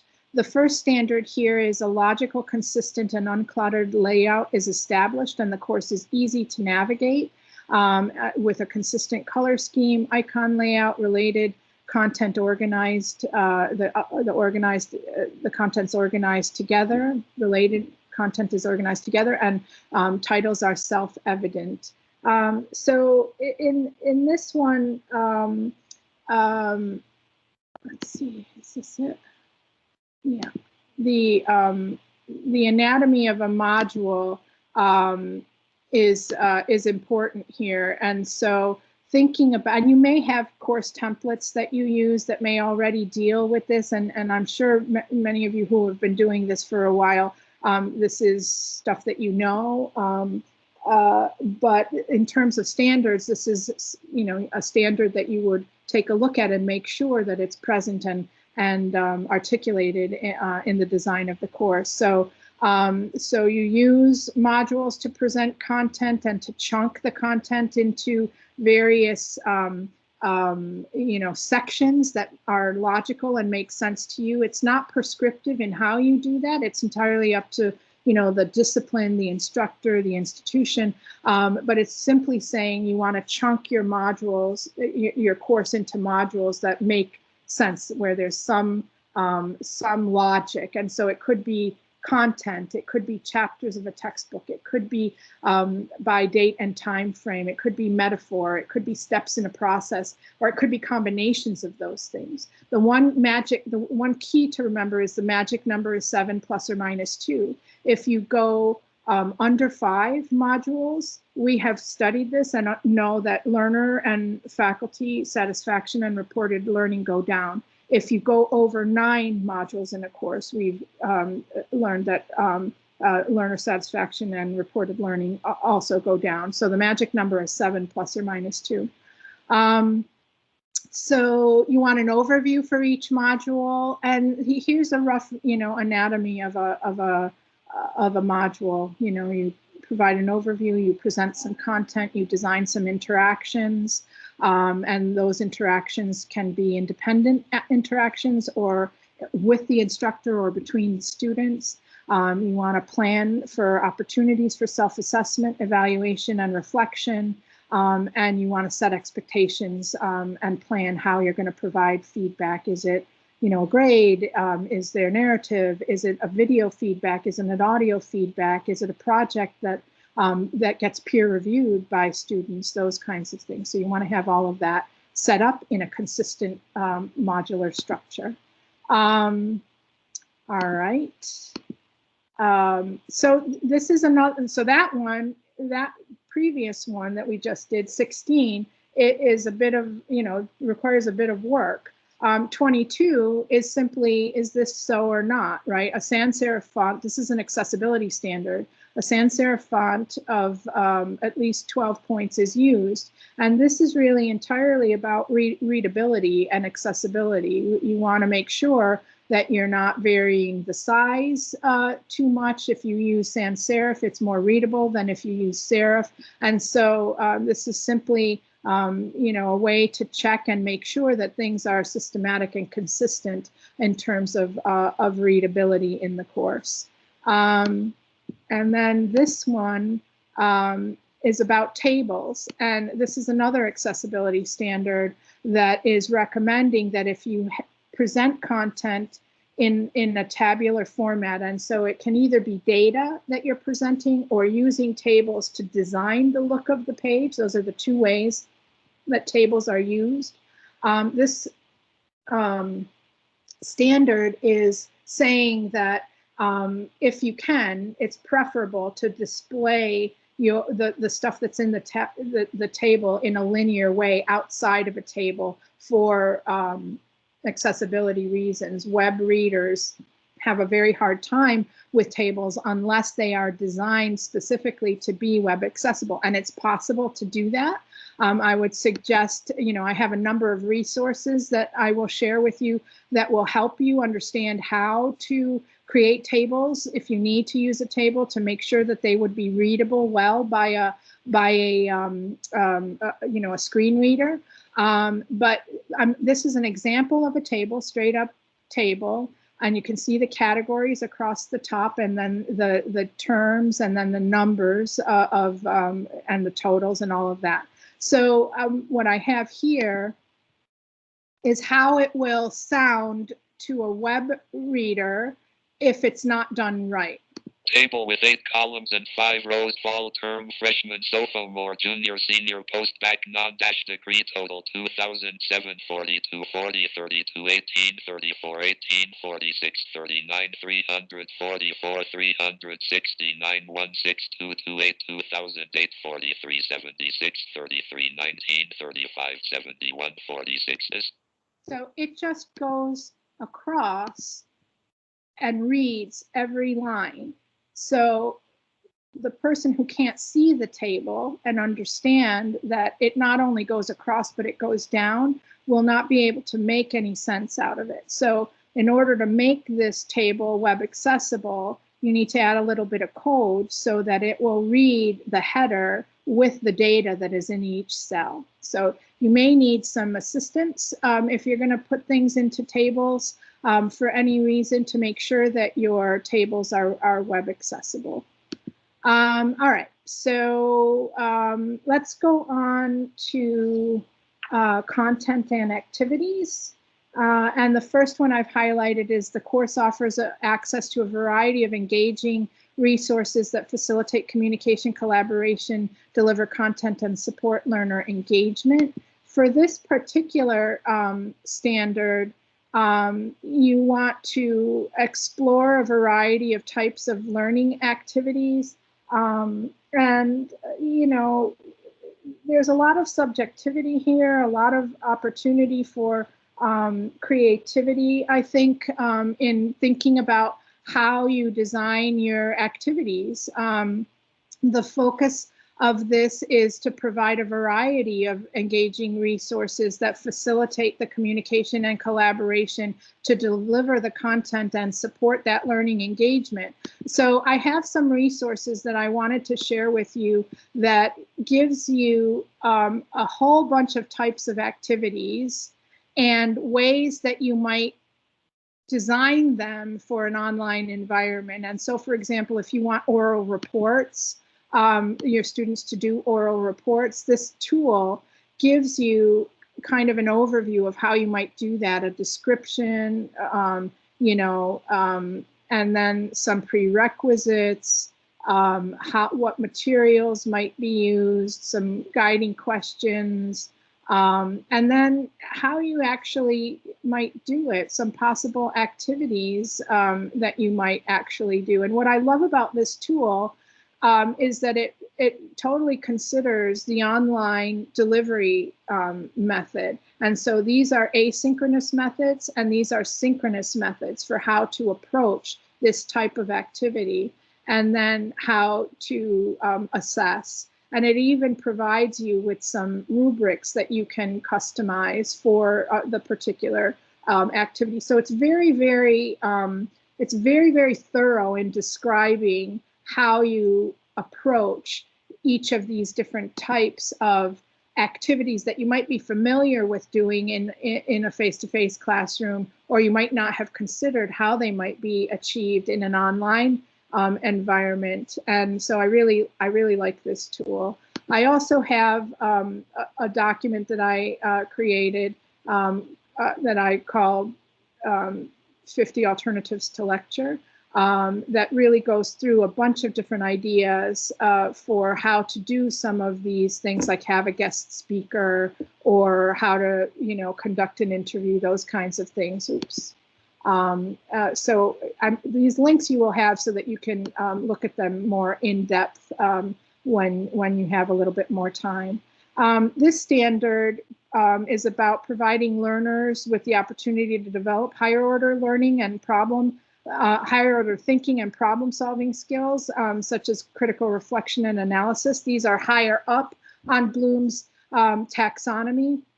And so you want to make sure that your objectives are focused on, targeting those higher order thinking skills. And so the Bloom's taxonomy can give you a framework to think about what you might design to achieve that. And so the higher ones are create, evaluate, and analyze. And so you want to think also about these very dimensions. So it's not just, you're not just in the analyze dimension, you also have these other various ways that you can approach this analysis dimension. One of my favorite things to do in my own online instruction is to use metacognitive blogging in my instruction. And so my students are required to reflect on their learning in the course in a public blog. And they need to think about what they're learning, how they're learning, what is helping or hindering their learning, and they need to write about that. And I ask them things like, how do you know, what did you learn, and how do you know you learned it? And how can you apply it? Those kinds of things. So I've provided a resource here that I've created to explain this concept or this activity of metacognitive reflection to help other instructors use it in their instruction so that they can use this as one way to address some of those higher order thinking skills.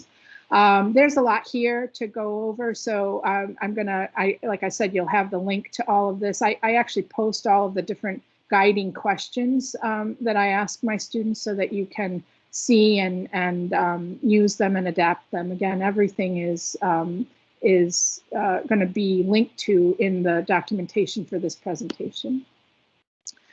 This particular standard 32 is about open educational resources, which I'm sure you are all familiar with. This standard is a little bit controversial here in New York, but we have an open educational resources initiative here in Suny.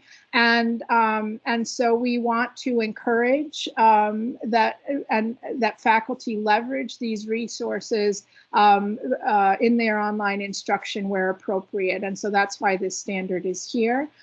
Because the tool is openly licensed, if a particular campus within our system or someone else outside is using it and they don't happen to want to do this or have some challenge or issue with this, it's very, very simple to just eliminate it from the rubric. They can just hide the row, and then that is eliminated from their review. But it's something, the rubric that we've created has our point of view and our perspectives on a variety of things. The main thing I want you to know is that it's customizable to your context and to your needs. So that if there's a standard that you need to adjust in terms of the language or the text, you can do that. If you need to eliminate a standard or add a standard, you can also do that. So interaction is a big set of standards, a big part of online instruction and courses in our model. We don't have really self-paced courses, and we don't really have huge, you know, large format courses. We have some, but, you know, not on your scale. And so interaction and collaborative learning is a big part of our instruction. And so we want to make sure that faculty set timely and regular expectations for when students are going to get feedback from their instructors, that those are clearly stated in the course, easily findable. And we want to, that project that I mentioned at the beginning was about regular and substantive interaction. And this is a site that is actually not public yet, but that describes some of the documentation and some of the legal language around this particular topic. And so I thought I would include it so that you could see exactly what, you know, we're focused on in terms of supporting and clearly articulating this notion of regular and substantive interaction. And here is another web page that we have with a variety of links and resources that describe what regular and substantive interaction entail. This really is about making that clear to students. You know, how they are going to get feedback and when and setting those expectations so that students know from the outset what they can expect. All right, so this standard 42 is about the course offering opportunities for learner-to-learner interaction and constructive collaboration. So this this standard, some of the ideas that one could use to refresh their course for this standard would be to have learners moderate discussions, have them be the ones in charge of facilitating an online discussion. Another idea would be to have learners work in groups, to have a collaborative bookmarking site where students create a shared annotated bibliography of resources that support whatever assertions or assumptions they have in the course and share that with each other, to create collaborative writing projects, to do case studies, and so forth. So there's a lot of ideas that can be used. I have put together some documentation on designing cooperative learning well, and, you know, common mistakes and what to do about them, tips for successful cooperative learning online, and then collaborative online small group work. It takes some work to set these up to be effective initially, but once they are set up and you know, the instructions have been created and you thought through what you're having the students do,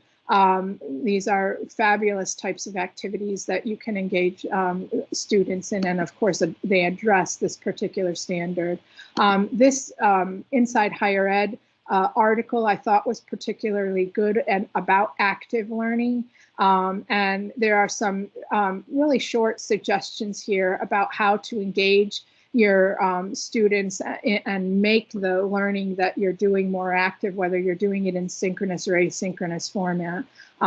So these were a bunch of good, really good suggestions and activities that you could use. So that's why I posted this here. I thought it was particularly, you know, succinct and well documented.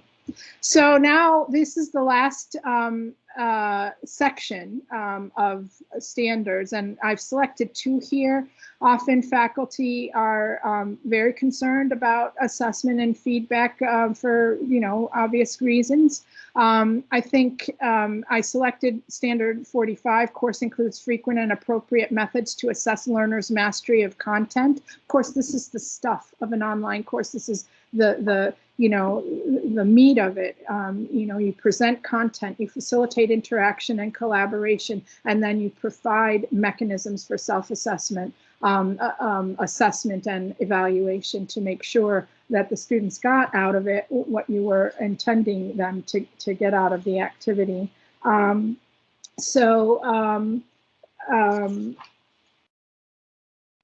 let's see here, this first one, you want to focus on designing authentic online assessments. And so, you know, our context may be different here, in part because of the smaller nature of the courses. You know, some of our campuses do use proctoring tools and do use testing centers and have requirements for that. But in general, we advocate making sure that any assessments that you design are appropriate for the scope and scale and the objectives of the instruction.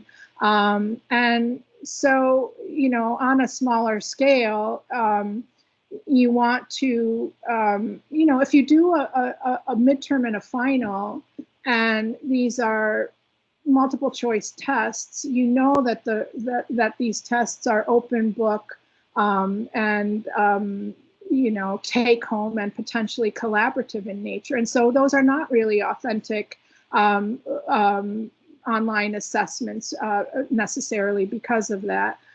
So you want to try and think about, you know, what your objective is, what the way it is that you are achieving that objective, and then design activities that will allow you to appropriately and authentically assess what's going on from the individual learner perspective. And so you want to break complex projects down into smaller components, for example, and provide feedback at each step. You want to use rubrics to articulate and provide expectations that are detailed. You want to consider self-assessments so that you can help learners check their own understanding, and you want to incorporate perhaps self and peer assessments to help them understand their own, to deepen their own understanding. And this will also assist you in being more effective and more efficient in terms of workload. So I've gathered and provided a bunch of resources to share with you about this particular standard. One is this one, these alternatives to traditional testing, to really rethink, you know, if you're typically using tests, either midterms that are high stakes or finals that are high stakes, you want to consider some alternatives. You might want to consider some alternatives to that. And this resource has a whole bunch of suggestions that I thought were particularly good.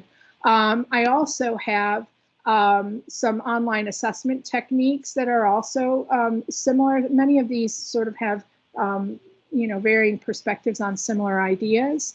And so this gives a description of how you would do it online and then what to do with it. And then I have some resources on rubrics, and these top 5 rubrics here I think are particularly good models.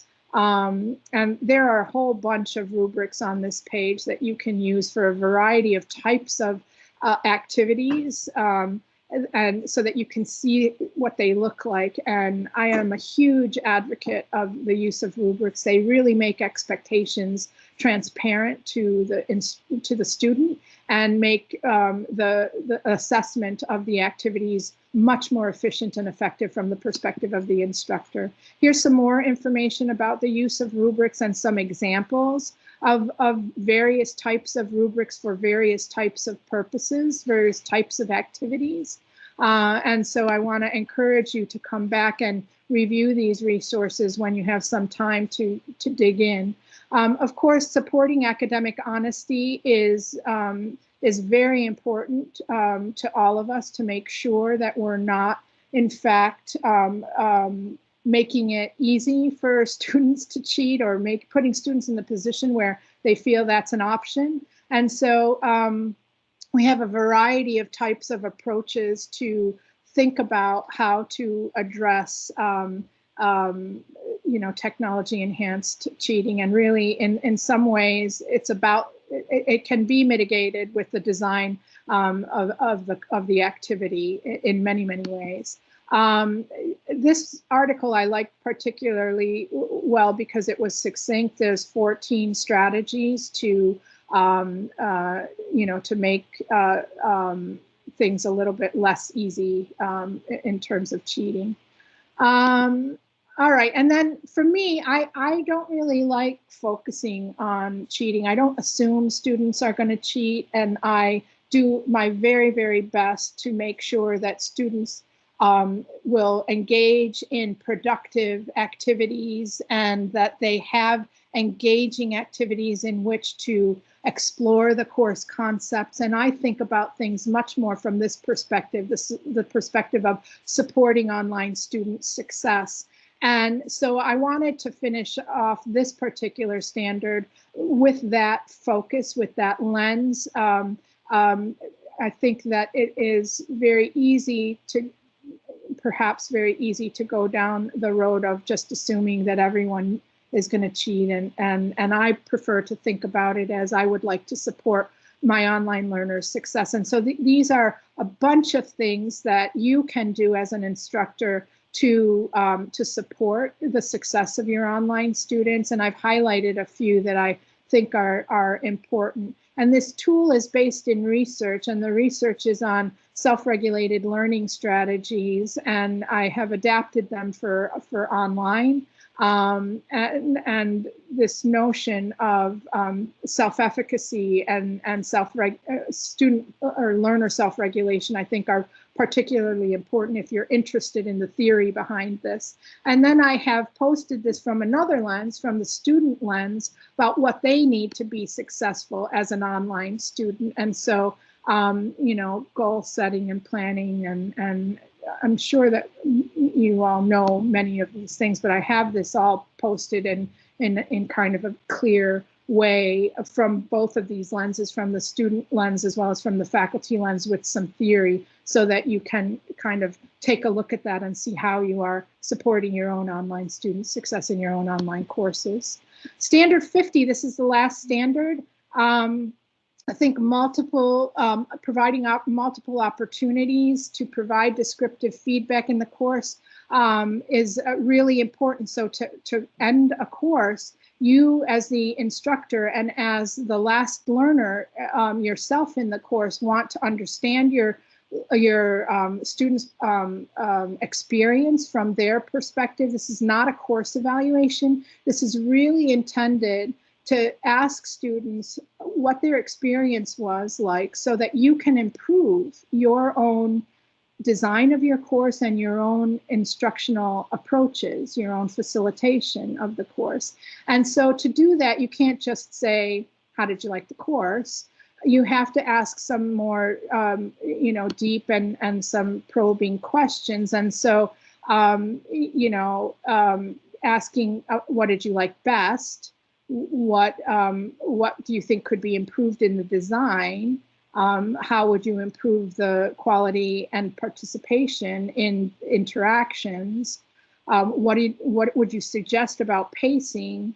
What would you suggest about the required amount of work?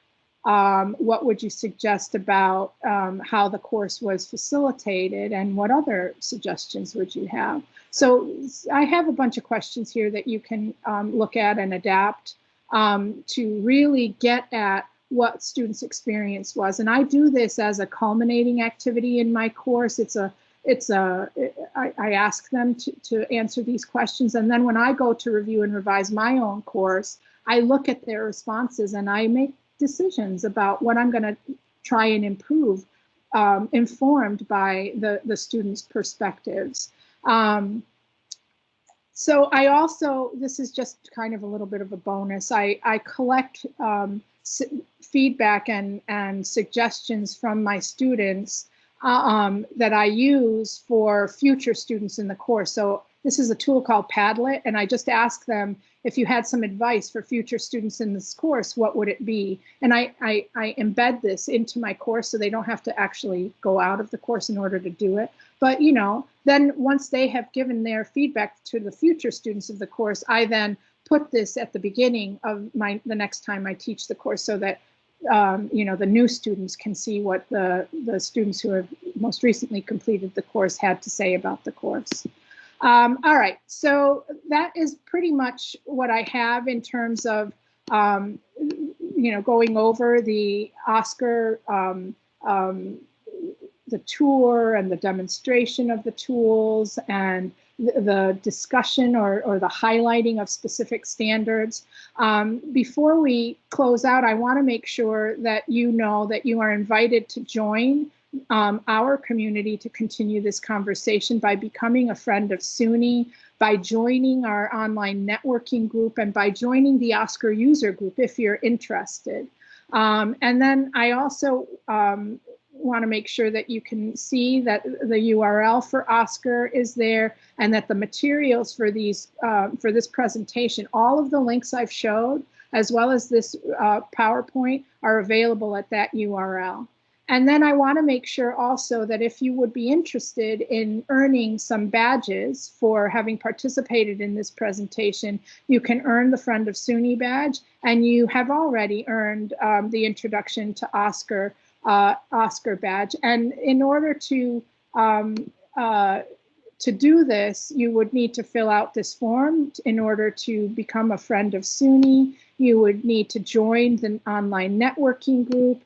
You would need to then join the OSCAR user group. You'd need to create a Credly account. The Credly is the badging platform we use, and these are our badges. This is our badging, the center for where we put all of our badges. This is the Friend of Suny badge that you can earn, and then it's shareable in LinkedIn or in Twitter or Facebook, wherever you happen to, whatever social media you happen to use. And this is the badge that you've earned by completing this Introduction to OSCAR. If you actually would like to earn badges for this, the only way that I can do that is to issue those badges to you. So you'll need to fill out this form.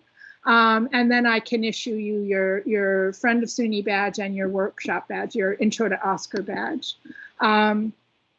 This is my website for my unit, and this is an online teaching gazette that I put out every month that you might be interested in. And now I am ready to take some questions, and I think I went a little bit over time, but I am ready for some questions. That's fine, Alex. Thank you very, very much, Alex, for an excellent presentation. It's so much of information you've given us. I'm wondering how we now filter all that in, because it's been on point to where we are at the institution. And I think you've really taken us right from step 1 to step 50 in that sense of where we need to be as an institution. I'm going to open up the floor for questions, but before I do that, I'm going to ask Prof. Mashile first to just share a few words. And then I've also asked Dr. Govinder, who is the Director of Curriculum Development and Transformation, to also share a brief response on his side as well. So let me ask Prof. Mashile first. Prof, the floor is yours.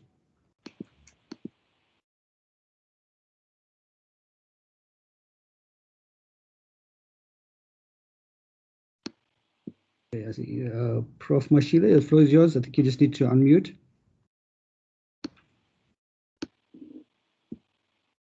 Okay, while Prof. Mashile is coming back online, I think he's trying to unmute. Maybe I can ask Dr. Govinder. Devin, the floor is yours then. Maybe you can give a quick response.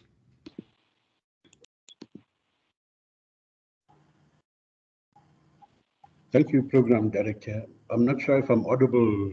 Yep, you're good to go. You're good to go. Thank you very much, sir. Firstly, I think let me convey our sincere thanks to Alex for such an informative presentation that leaves us with so many questions in terms of our response and addressing various quality matters in terms of online teaching and learning. But Alex, let me first begin with your question, which was why. And I think that's an important one to locate within one's teaching and learning philosophy. Personally, I believe in order to fully subscribe to the methodology, to the structure, to the content, to the innovation in online teaching and learning, one has to review and revise the current teaching and learning philosophy, because that will answer the why question. And I think for far too long, instructional designers, academics, as you point out, and even to an extent, administrators have not partnered following a systems approach to understand the value and significance of working in a team approach insofar as online teaching and learning is concerned. Alex, we are slightly fortunate at UNISA because we have what is called a framework for a team approach to curriculum design and development, and it serves as a framework within which we design and develop curricula, so to speak. But I would be the first to point out that insofar as adopting fully online teaching and learning at UNISA from 2021 beyond, that there are many policies that parallelly we have to revisit and relook.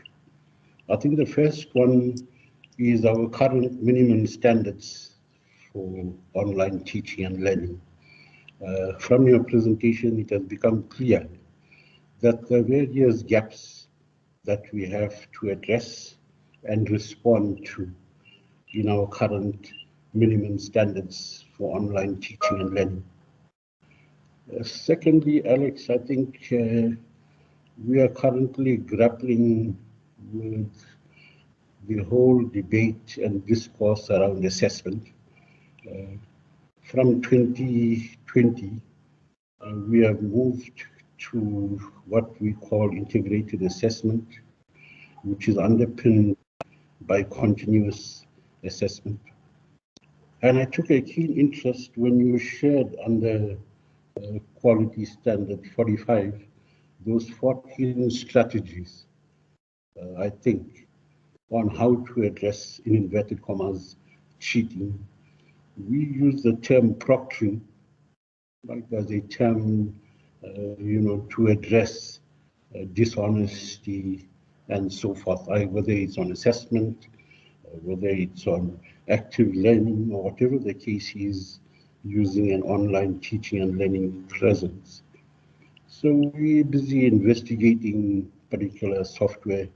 Some colleges at UNISA is using Iris as a proctoring solution. And the success of that, I'm not in a position to highlight. Thirdly, Alex and colleagues, the issue of content authoring tools. I'm not sure if at the end you want to share with us whether you are solely dependent on the built-in content authoring tool in Moodle, or do you have some plug-in solutions? The next point, Alex, I think even in the chat, just as a ballpark, just as a rough idea, if you want to share with us, how long does it take to design and develop a fully online module?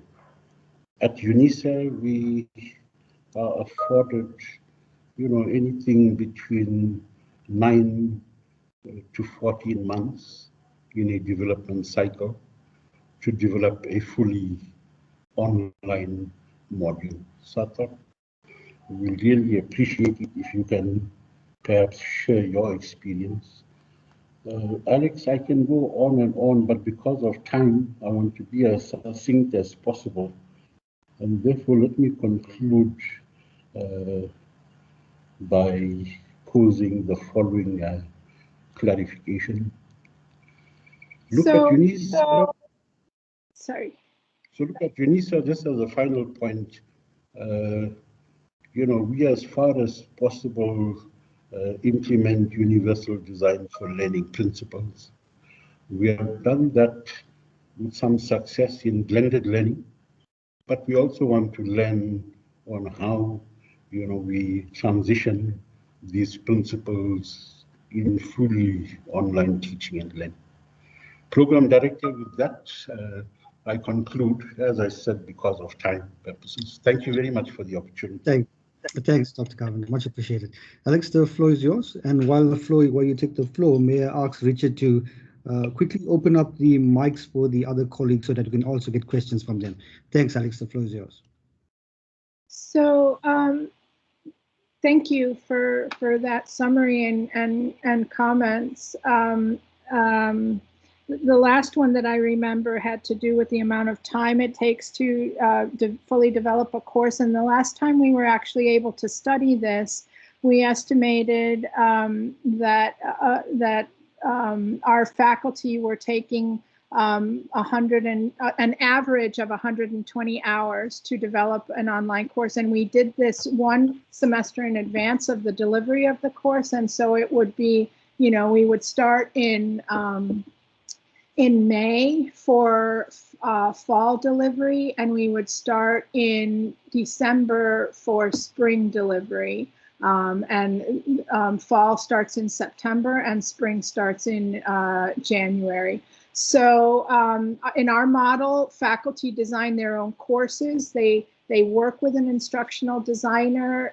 They go through training. They have opportunities to observe other online courses. They have opportunities to be introduced to OSCAR and to quality standards formatively. So it's not a surprise to them at the end of their course development that they get reviewed. They understand the standards from the first day, and they have an opportunity to be in the seat of an online student first before they ever touch the technology, so that they can really have that firsthand experience of what it's like to be a participant in an online asynchronous discussion and be a student in a course, so that they have that perspective when they go to design their own courses. So 120 hours was the average that we got as self-reported time from our faculty, and this is huge numbers of faculty that we polled.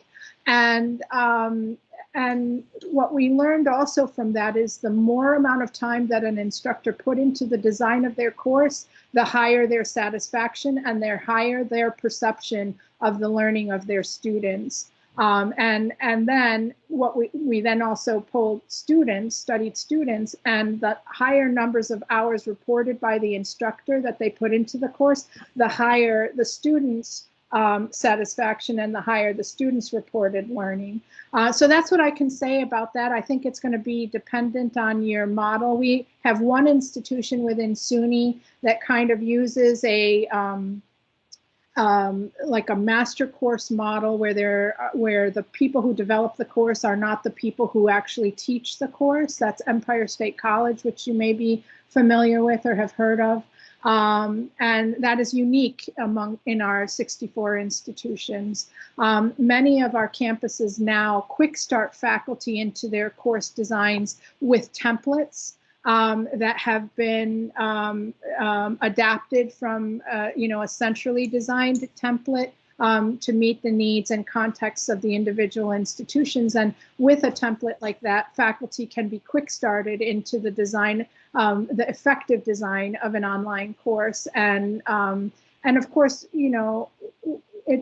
there's a lot of flexibility in our design. We provide templates, but they're not locked down. Faculty can modify those designs and take things out or change things. We work very hard to make sure that faculty understand why consistency is important across a program, across the institution, and across the system. But in our climate, in our context, culturally, in terms of the institution, we can't legislate or mandate anything. So what I have found, though, is that if we provide a template, if we provide rationale that is research-based and explanations of how this is better for the student, better for the faculty, better for the institution, faculty are they're likely to not make changes that are substantive to the sort of navigation and flow of the wrapper around the content. Obviously, the content of the course is the entire purview of the instructor. They are the instructor of record, and academic freedom from our context, does not step on that at all. They are in charge of how the content is designed and delivered and facilitated. I wanted to end kind of by saying, you know, I wanted to try an activity with you, if everyone would indulge me and try this out to make my final point. And this is called a chat storm. And this is a pedagogical device that you can use in synchronous instruction if you like. And I'm going to try it here if you would like to. My question to you is, well, the way this works is I'll pose a question and then you type your answer in the chat, and don't send it until I say send. And then when I say send, everybody puts it in the chat and you see it all at once. So my question to you is, what is the single most important thing about quality in an online course, course design, course instruction? What is the single most important thing? Now type your answer in the chat, but don't send it until I say go.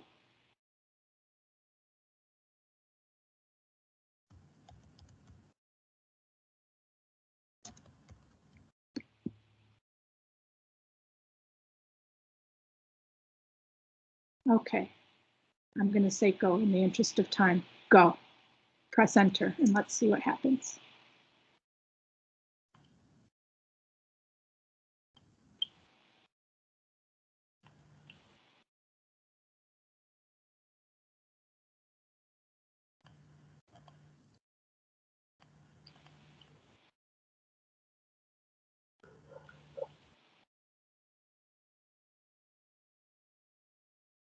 Excellent.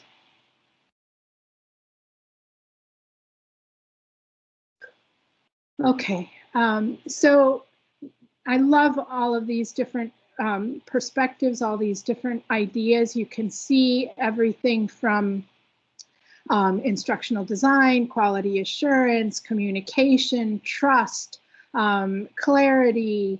The student is the most important thing.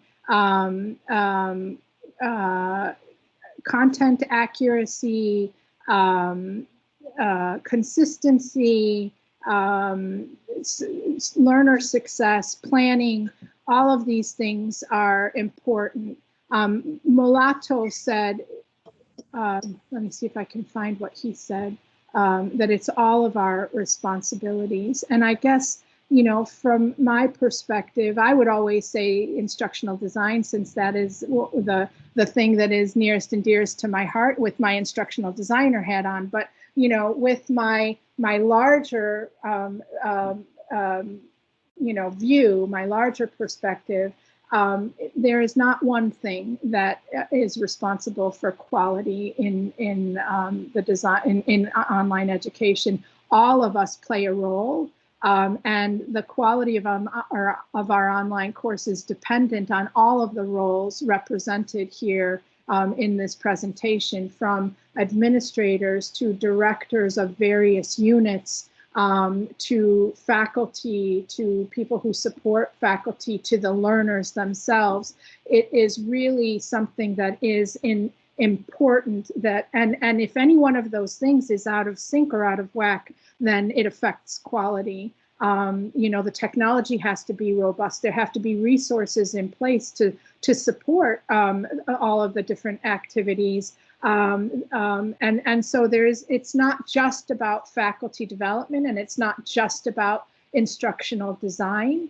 It takes a village. It takes all of us together from all of our various perspectives to ensure that that quality exists and is continuously improved across all of the different aspects that touch faculty and courses in an online teaching and learning environment. And so that is, you know, my final, you know, words of advice and of wisdom, if they are, and I so appreciate all of your engagement and your indulgence in this final activity and in the kind words and questions. I posted all of the links in the chat. I know that the session is being recorded, and I hope that the chat goes with it so that you can get all the links, and that you can continue to look through these resources, some of which are very, you know, that will take some time to digest and absorb.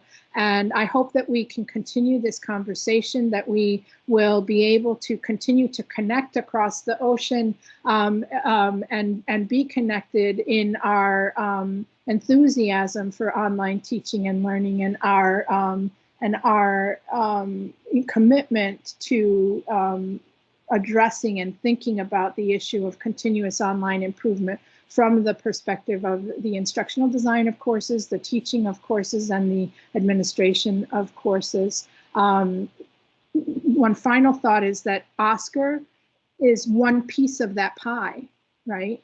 It only looks at the instructional design of a course. It does not look at the teaching of the course, and it certainly does not address the robustness of the technology, the resources that are available, the models that are implemented, and all of the other categories of types of things that affect quality that we just kind of outlined with this chat storm thing that we did. So with that, I will say thank you to Denzil and to the whole team there for your time and attention, and all the participants. I see Alice Goodwin-Davey. Hi.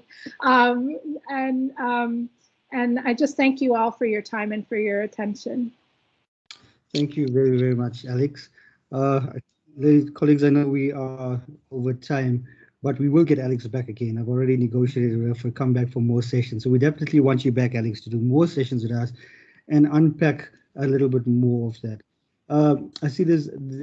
I think we'll continue the conversation via the chat, and also when we meet next time. In the interest of time, I don't know, it's way after 5 o'clock, so I don't want to keep colleagues too late. At this time, I'm not too sure if Prof. Mashile is still with us. Prof, are you still with us? Yes, I'm still here. Oh, thanks, Prof. Do you want to have a closing remark before I ask Ingrid to do a vote of thanks? Okay, yes, no, thank you. I really appreciate the presentation, Alex. I really, I think you took us through a detailed expose in terms of the kind of development work that we need to look at when we are thinking about embedding quality in the development process. And as we proceed with online teaching at scale, these things that you mentioned, the terrain that you covered, really will make us, all of us, to pause and to really engage with this process. As we indicated in the introduction, we are in an interesting time with the pandemic upon us, and so whatever we could do to enhance the learning experience of students, to make life of students a little bit better, we really appreciate it, and we really are grateful that you have indicated willingness to be able to continue engaging with us in this journey. Thank you very much, and thank you, colleagues, for attending. Thank you for all the participation in the chats and the questions and the input. We really appreciate it. And thank you, Program Director, and the team that is organizing the ADVO presentations. We really are grateful of these initiatives that will really, I think, keep us at UNISA on the cutting edge. Thank you very much, and back to you, Program Director. Thanks, Prof. Appreciate those closing words and those words of inspiration as well. Ladies and gentlemen, at this time, colleagues, I'll just ask Ingrid to do a final vote of thanks, and then we can round up. Ingrid. Thank you very much, Denzel. Alex, thank you very much. This was really, really interesting, and I really appreciated the passion with which you spoke about something that I think often some people might find not the most exciting of topics, but I think you you came in with really practical experience and suggestions, and I really love the idea that you framed this as a process that is not just the once-off to be engaged with now and again, but something that everyone can start now, start small, and continually do. And I really appreciated your very positive framing of some of the issues that we grapple with. For example, academic honesty and things. So thank you very much. I hope you have a very lovely summer's day there in New York. And until we meet again. Thank you so much. Very hot here. Very hot. Sure. Thanks, Ingrid. Thanks, Alex, once again. I really appreciate that. And thank you to all the colleagues for joining us, Prof. Mashir, Dr. Govender, and the rest of the colleagues for joining us inside UNISA, as well as those that came out from other universities. Thank you very, very much, and we look forward to your continued support to the EDO project and our developments at UNISA. And we pray that you all have a blessed evening, and please stay safe, especially within this COVID time. So once again, thank you, everybody, and goodbye, and God bless you. Thanks, Alex, again. Thank you. Please stop the recording.